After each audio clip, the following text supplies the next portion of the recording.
Listen to your stars daily predictions for today, Tuesday, March 11, 2025. Wàá gbọ́ ṣíṣe àti máṣe tòní gẹ́gẹ́ bí irúfẹ́ ìràwọ̀ tí ò ń lò. Mo kí Ọlọ́run ọba mo ṣèbò Olódùmarè. Ìbà akọ́dá ayé, ìbà aṣẹ̀dá ọ̀run. Mo ṣèbà Ọ̀rúnmìlà, atórí ẹni tí ò sunwọ̀n ṣe. Mo júbà ọkùnrin, mo júbà obìnrin.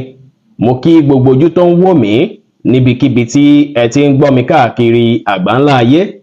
Èyí ni ìwádìí ojoojúmọ́ fún gbogbo ìràwọ̀ pátá àti ṣíṣe àti máṣe fún gbogbo ìràwọ̀ pátá ti tòní tí ń ṣe ọjọ́ Tuesday, March 11 ọdún 2025 tí a wà nú ẹ̀ yìí. Ẹ̀yin tẹ́ ń wò mí pátá ẹ dákun ẹ dábọ̀ ẹ bá ń share fídíò yìí kó kárí ilé kó kárí oko kó lè jẹ́ ìwúlò àti àǹfààní fún ọ̀pọ̀lọpọ̀ ènìyàn. Bẹ́ẹ̀ sì lẹ́yìn tẹ́ fẹ́ ṣèwádìí onírúurú láǹfààní láti kàn sí wa ní WhatsApp 09033897161. Ẹ̀yin tẹ́ ń lò ràwọ̀ iná tó kọranyan Harris, ẹ̀yin tá a bí láàrin March 21 sí April 20. Ní ọjọ́ tòní àwọn èèyàn máa pọ́n yín lé wọ́n sì fún yín látẹ̀ńṣọ̀n dáadáa. Bẹ́ẹ̀ sì ni lénìí kẹ́ máa wà over confidence, kẹ́ máa ní ìgboyà ju bó ṣe yẹ lọ látàrí pé àwọn ènìyàn tuntun tí ẹ bá mọ̀ lénìí tó bá found out pé lágbájá ìtì ní ìgboyà jù ó ṣeéṣe kí wọ́n fẹ́ tọ̀nà ara wọn against yín. Lénìí kí ẹ má wulẹ̀ waste àkókò rẹpẹtẹ láti máa lé àwọn nǹkan tó ṣe pé ẹ lè rí gbámú lọ́jọ́ tòní. Ẹ wulẹ̀ gbájúmọ́ àwọn nǹkan tó ṣe pé ó ṣe kókó fún yín láti gbájúmọ́ lénìí ló dára. Ẹ lo àkókò àti ìgbà níbi iṣẹ́ pẹ̀lú ọpọlọ pípé kí ẹ sì ṣọ́wó ná kí ẹ má nànà àpà kí ọjọ́ tòní lè dára. Bẹ́ẹ̀ sì ni kí ẹ jìnnà sí ọtí mímu àti sìgá mímu pátápátá lénìí kó má bàa gba àkókò yín rẹpẹtẹ kó sì má bàa ṣàkóbá fún ìlera ara yín. Lénìí kẹ́ tẹpá mọ́ṣẹ́ kẹ́ ṣe dáadáa sáwọn èèyàn kí ẹ rẹra yín lẹ̀ kí ẹ sì wà determine. White jẹ́ kọ́lọ̀ tó dára jù fún yín láti wọ̀ láṣọ lónìí. Aago 2 ní ọ̀sán sí aago 4 ní ọ̀sán ní àkókò èyí tó dára jù fún yín láti fi ṣe ohun tó ṣe kókó tó ṣe pàtàkì jù nínú ìgbésí ayé yín ní ọjọ́ tòní. Ẹ̀yin tẹ́ ń lò ràwọ̀ erùpẹ̀ alámọ̀ Taurus, ẹ̀yin tá a bí láàrin April 21 sí May 20, ọkàn yín máa balẹ̀ pẹ̀sẹ̀ lénìí látàrí pé ire owó máa wọlé fún yín lọ́jọ́ tòní. Ṣùgbọ́n kẹ́ kí sára kẹ́ máa nànà àpà kẹ́ ṣọ́wó ná. Ó tún ṣeéṣe lọ́jọ́ tòní kọ́pọ̀ yín fẹ́ sanwó nù lọ́jọ́ tòní kẹ́ kí sára ẹ ṣàwọn kan tá mú kí ni dùn káyọ̀ yín kún. Ẹ fún olólùfẹ́ yín ní àwọn attention tí wọ́n fẹ́ lọ́jọ́ tòní. Bẹ́ẹ̀ sì ni àwọn kan tó bá jọmọ́ plan tẹ́sí ń plan kẹ́ pámọ́ láṣìírí kó lè já sáyọ̀ kó já síre. Lénìí síre gbogbo àwọn kan tí ẹ bá fẹ́ gbájúmọ́ kẹ́ rí dájú pé ẹ mójútó wọn lásìkò. Ẹ má ṣe postpone di iṣẹ́ lọ́jọ́ tòní, ẹ má ṣe lẹ́yìn procrastinate lénìí kò dára. Tẹ́ bá tètè ṣiṣẹ́ yín lásìkò ẹ láǹfààní láti enjoy àkókò tó máa free dáadáa fún yín lọ́jọ́ tòní. Ẹ múra dáadáa lénìí kí ẹ dùn rí lójú. Ẹ ṣe dáadáa sáwọn èèyàn kí ẹ sì wá ìrọ̀rùn láwùjọ yín pẹ̀lú. Maroon jẹ́ kọ́lọ̀ tó dára jù fún yín láti wọ̀ láṣọ lónìí. Aago 5 kọjá ìṣẹ́jú 15 ní ìrọ̀lẹ́ sí aago 6 kọjá ìṣẹ́jú 15 ní ìrọ̀lẹ́ ní àkókò èyí tó dára jù fún yín láti fi ṣe ohun tó ṣe kókó tó ṣe pàtàkì jù nínú ìgbésí ayé yín ní ọjọ́ tòní. Ẹ̀yin tẹ́ ń lò ràwọ̀ afẹ́fẹ́ aláwàdà Gemini, ẹ̀yin tá a bí láàrin May 21 sí June 21, ọjọ́ tòní ẹ máa wà very lucky. Ní pàtàkì jùlọ àwọn oore tó máa wọ́tọ̀ yín wá jẹ́ èyí tó ṣe pé àwọn èèyàn míì tí ṣe pé wọ́n rọ̀gbà yín ká wọ́n tún rí ràn wọ́ látara bẹ́ẹ̀. Ẹ gbìyànjú láti ràn àwọn ènìyàn tí ẹ bá nípa láti ràn lọ́wọ́ lọ́jọ́ tòní kí ẹ sì rí dájú pé ẹ rẹra yín lẹ̀ dáadáa. Bẹ́ẹ̀ sì ni kẹ́ tún kíyèsí ara ẹ má náwó nínú àpà rárá kó má bàa bí kí owó sọnù lọ́wọ́ yín tàbí kí ẹ kàn máa padà rò pé báwo mo ṣe ṣòwò. Lénìí ó ṣeé ṣe kí ẹ rí disappointment kan ní àyè olólùfẹ́ yín ṣùgbọ́n o kẹ́ má ṣe sọ̀rètí nù rárá látàrí pé nǹkan tún lè yí padà sí bí ẹ ṣe ń fẹ́. Ọjọ́ tòní tún wá jọjọ́ tó dára púpọ̀ fún yín láti fi pilẹ̀ ohun tuntun láti fi bẹ̀rẹ̀ ohun tuntun. Lénìí kẹ́ ṣe nǹkan yín létòlétò kí ẹ sì fọpọlọ pípé kún iṣẹ́ kíṣẹ́ tí ẹ bá ń ṣe lénìí. Green jẹ́ kọ́lọ̀ tó dára jù fún yín láti wọ̀ láṣọ lónìí. Aago 3 ní ọ̀sán sí aago 4 ní ọ̀sán ní àkókò èyí tó dára jù fún yín láti fi ṣe ohun tó ṣe kókó tó ṣe pàtàkì jù nínú ìgbésí ayé yín ní ọjọ́ tòní. Ẹ̀yin tẹ́ ń lò ràwọ̀ omi agbára Cancer, ẹ̀yin tá a bí láàrin June 22 sí July 22, a máa ṣe é bí gbà pé kí ẹ lo àkókò àti ìgbà pẹ̀lú mọ̀lẹ́bí pẹ̀lú àwọn olólùfẹ́ yín. Ó sì dára kí ẹ ṣe bẹ́ẹ̀ látàrí pé lè máa bí kí ìbáṣepọ̀ yín kó tún dán mọ́rán. Lénìí kẹ́ kí sára àwọn oúnjẹ tí ó bá wà ṣíṣí sílẹ̀ kò dára kí ẹ jẹ wọ́n lọ́jọ́ tòní kó má bàa ṣàkóbá fún ìlera ara yín. Bẹ́ẹ̀ sì ni lọ́jọ́ tòní kí ẹ má overstress ara yín níbikíbi lénìí. Ó ṣeé ṣe kí ẹ fẹ́ nílò owó lójijì lénìí kí ẹ kíyèsára kẹ́ tètè ya mọ bẹ́ẹ̀ fẹ́ save owó kalẹ̀. Lénìí sì rèé kẹ́ rí dájú pé ẹ ṣèkí ara yín ẹ ṣàwọn kan tá mú kí inú yín dùn káyọ̀ yín kún.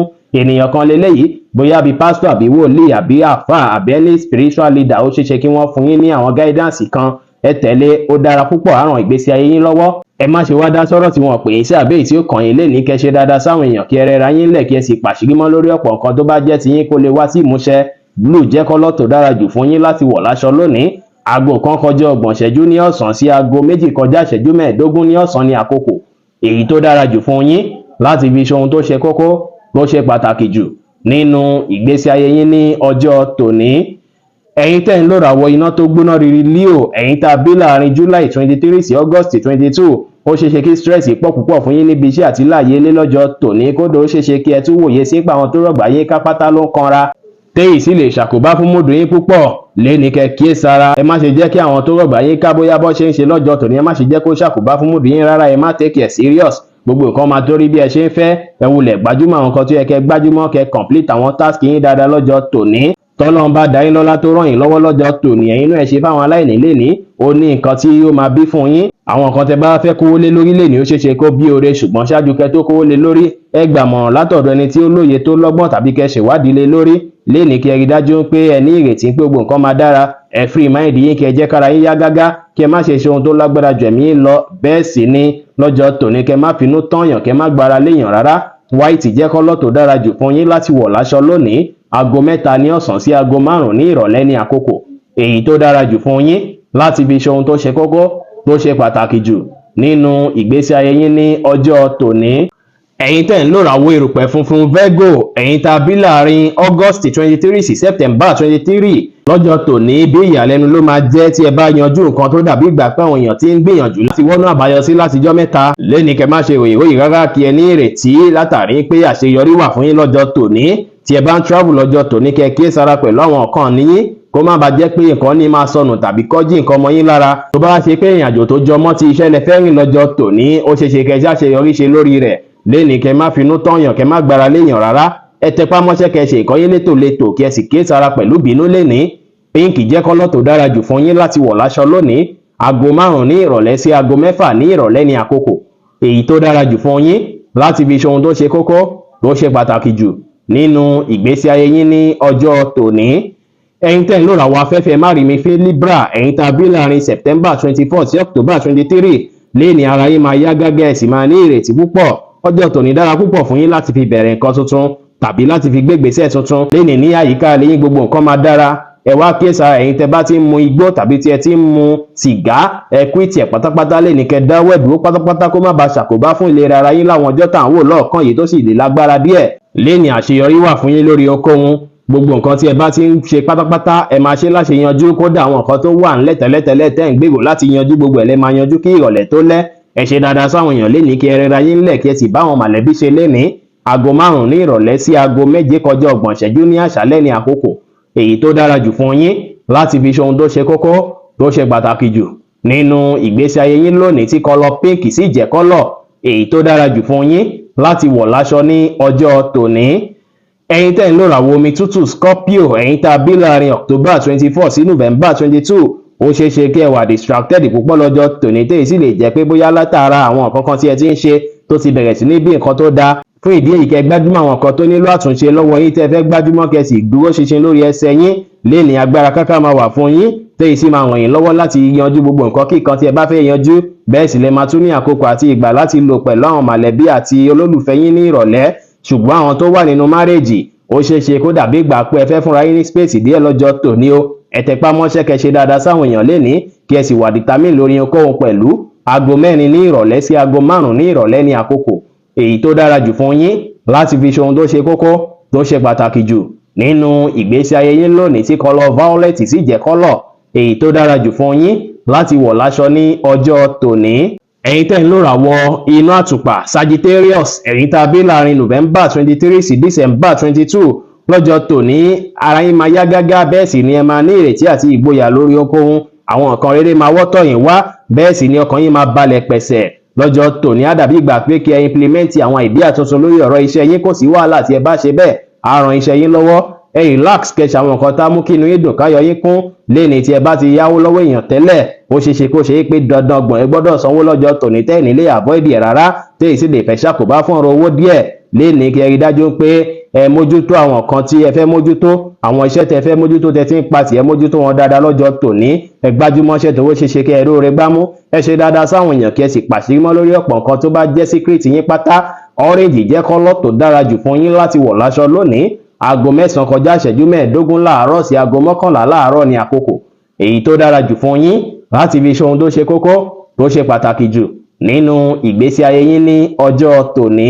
Ẹ̀yin tẹ́ ń lòràwọ̀ èròpè eléruku Capricorn, ẹ̀yin tá a bí láàrin December 23 sí January 19, ó ṣeéṣe kó dàbí ìgbà pé gbogbo nǹkan pátá, gbogbo iṣẹ́ pátá ọrùn yín ló wà lọ́jọ́ tòní. Àyíká ilé yín àti níbi iṣẹ́ gbogbo ẹ̀ pátá ní responsibility àti gbà yín mú lọ́jọ́ tòní púpọ̀. Ó tún wá ṣeéṣe kí ẹ wà uncertain bákan lónìí, ṣùgbọ́n kí ẹ mọ̀ dájú pé àkókò yìí pò padà ló jẹ́ o. Kí ẹ mú sùúrù, àwọn nǹkan rere ń bọ̀ fún yín níwájú lọ́jọ́ tòní. Kò sí bí nǹkan ṣe lè lágbára tó, ẹ ṣáà ti gbáradì láti kojú challenges èyíkéyìí tó bá wáyé lọ́jọ́ tòní pẹ̀lú ìgboyà. Ẹ máa rí pé nǹkan máa tún dára láìpẹ́. Lénìí sì rí ó ṣeéṣe kí ẹ feel relieved látara ìrànlọ́wọ́ tí ẹ bá ṣe fún yàn lénìí. Àwọn ọ̀rọ̀ yín ní àyè iṣẹ́ ó máa bí kí àwọn tó ń gbọ́gbà yín ká tí ẹjọ́ ń ṣiṣẹ́ kọ́kọ́ bí ara sí yín dáadáa. Ọjọ́ tòní jẹ́ ìjọ́jọ́ tó dára púpọ̀ fún yín látàrí pé nǹkan máa padà dá. Kẹ́ṣò tìjọ́ kẹ́ṣò òdodo, kí ẹ tẹpá mọ́ṣẹ́, kí ẹ sì má ṣe kánjú ju bó ṣe yẹ lọ lórí ohunkóhun. Bẹ́ẹ̀ sì ni kẹ́ ṣe dáadáa sáwọn èèyàn. Márùn jẹ́ kọ́lọ̀ tó dára jù fún yín láti wọ̀ láṣọ lónìí. Aago 6 ní ìrọ̀lẹ́ sí aago 8 ní àṣálẹ́ ní àkókò èyí tó dára jù fún yín láti fi ṣe ohun tó ṣe kókó tó ṣe pàtàkì jù nínú ìgbésí ayé yín ní ọjọ́ tòní. Ẹ̀yin tẹ́ ń lòràwọ̀ afẹ́fẹ́ oníbínú Aquarius, ẹ̀yin tá a bí láàrin January 20 sí February 19, lénìí ẹ máa ní positive energy déyìí sì máa ràn yín lọ́wọ́. Jẹ́ kí ìdàgbàsókè kó dé bá yín lọ́jọ́ tòní. Ìrínisí yín máa jẹ́ èyí tó máa jọni lójú dáadáa púpọ̀. Bẹ́ẹ̀ sì ni kẹ́ wá ṣe àwọn nǹkan tá mú kí inú yín dùn káyọ̀ yín kún. Gbogbo nǹkan tó jọ mọ́ kórìíra pátá kẹ́ gbé jìnnà kúrò lọ́kàn yín pátápátá kó má bàa ṣàkóbá fún yín lọ́jọ́ tòní. Lénìí ẹ máa láwọn ẹ̀díà tó dára púpọ̀ tí ẹ tún lè lò tó ṣe pé ó tún lè bí ire owó láàyè iṣẹ́ yín. Ṣùgbọ́n àwọn ìpinnu tí ẹ bá ń pinnu pátápátá ẹ má ṣe ní pé dandan lá àwọn èèyàn gbọ́dọ̀ tẹ̀lé ìpinnu yín kó má bàa ṣàkóbá o. Lénìí kí ẹ rí dájú pé ẹ mú sùúrù lò dáadáa. Ẹ rí dájú pé ṣáájú kí ẹ tó gbègbè sí àbí pinnu ẹ wòye sí àwọn nǹkan tó wà nídìí ẹ̀ dáadáa ná. Lénìí kí ẹ sa gbogbo ipá àti agbára yín láti rí dájú pé iṣẹ́ yín ní ìdàgbàsókè torí àṣeyọrí wà fún yín lọ́jọ́ tòní. Pàápàá tí ẹ bá lè lo ọgbọ́n àti òye lórí ohunkóhun lénìí. Ẹ má ṣàṣejù lórí ohunkóhun. Ẹ jẹ́ kára yín yá gágá kí ẹ sì fi ọgbọ́n àtòye tọ́lọ́ fún yín kó ohunkóhun lénìí. Yẹ́lò jẹ́ kọ́lọ̀ tó dára jù fún yín láti wọ̀ láṣọ lónìí. Aago 10 láàárọ̀ sí aago 12 ní ọ̀sán ní àkókò èyí tó dára jù fún yín láti fi ṣe ohun tó ṣe kókó tó ṣe pàtàkì jù nínú ìgbésí ayé yín ní ọjọ́ tòní.